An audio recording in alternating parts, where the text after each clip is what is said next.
Hey guys, welcome to Herding Little Cows to the Glory of God. My name is Sarah. I'm married to Mark. We have 8 kids living at home, total of 10 kids, but the kids at home are 17 years old down to an infant. He's 10 weeks. So we are feeding 10 people.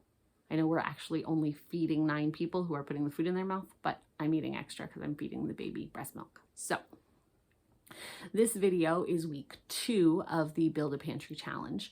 And the idea is if you have an extra $5 a week to spend on groceries, how can you build your pantry?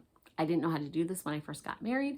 And when you watch some of those like frugal food challenges, they're like, so I'm just going to use a little bit of the stuff that I already have in the cabinets. And I didn't know what those things were that I should keep in my cabinets. So I'm going to share with you what I would buy. So if you were here for last week's video, we bought salt and pepper, salt, garlic powder, and onion powder. And we spent a total last week. This is my local store.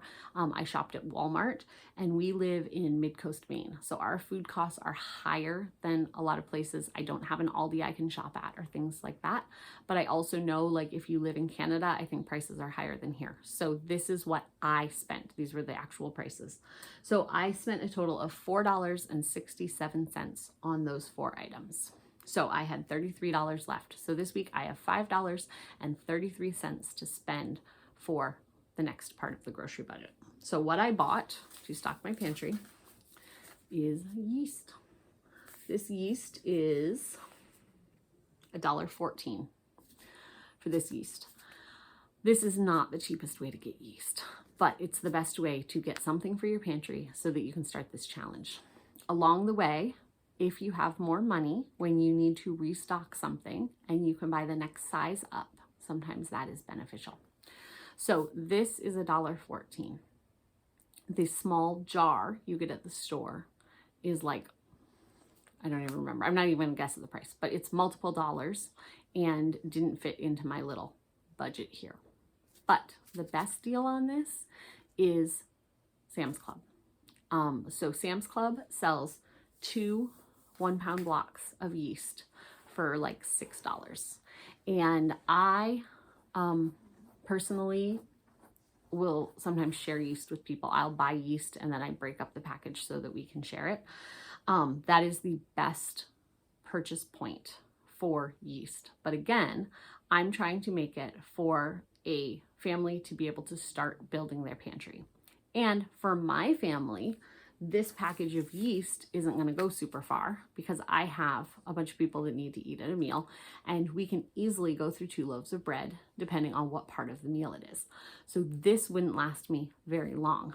But if you know some tips about how to save yeast and all of you like save on different ingredients, yeast being one of them, you could save money there too. But I'm also thinking of this being like a smaller family that I'm making this for.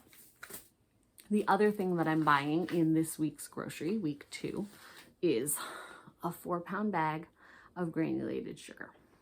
So you can buy a smaller package of sugar. It's like a canister that's like 20 ounces, but it is not much different in price than this. And this is gonna last you a really long time. So the granulated sugar cost me, trying to look at my list, and everything's out of order. So I got to see where it is on the list. Sugar cost me $3.14. So those 2 items are week 2, the yeast and the 4-pound bag of sugar. And it cost me a total of $4.28, meaning that I'm going into next week with an extra $1.05. Again, you can't really make much out of what I have here as we go on. Even next week's video, which is going to come out in a couple days, but next week's video for week 3 is going to have some food that you can actually make with only the ingredients that I've purchased here and water, because I assume most people have access to water. But other than that, everything's going to come out of what I have here. So I don't have a special like onion cookie recipe. I don't have anything like that.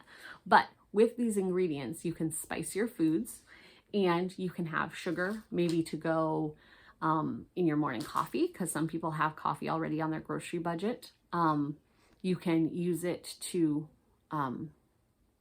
just, maybe you have toast at home and you could do sugar, just sugar on toast with a little bit of butter is a nice sweet treat for like a dessert. But again, there's nothing really to make with just these ingredients that I have. If you know something to make with just those ingredients, let us know below. But come back for week 3, which will come out in a couple days, and I will show you how to make things with the groceries that we will have, which will at that point cost you a total of $14.01. So if you want to keep up with this pantry challenge, please subscribe, and we will see you guys. These videos will be longer as time goes on because I'll have more things to tell you to make with these, but this is what they are right now. So we will see you guys next time on Herding Little Cows to the Glory of God.